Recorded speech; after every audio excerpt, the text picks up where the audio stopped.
Sudah berjalan 13 tahun lamanya kejelasan lahan yang berada di Desa Senebok Bayu, Kecamatan Indramakmu, Kabupaten Aceh Timur.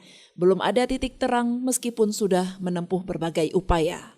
Bahkan diketahui, terakhir pada tahun 2020, Badan Pertahanan Nasional atau BPN Aceh Timur sudah mengeluarkan butir-butir kesepakatan setelah duduk mediasi antara masyarakat dengan pihak perusahaan PT Perkebunan Nusantara atau PT PN1 Juluk Raya Aceh Utara, di mana dalam surat tertulis BPN akan melakukan pengukuran tapal batas terkait sengketa lahan. Akan tetapi hingga detik ini sudah memasuki tahun 2023, belum juga direalisasi dengan dalih berbagai macam alasan.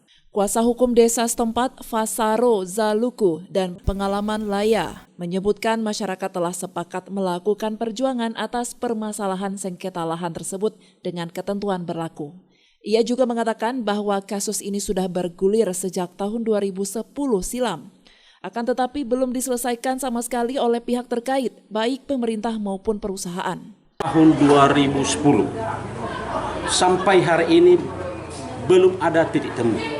Terakhir di tahun 2020 itulah dibuat kesepakatan antara PT PN dengan BPN.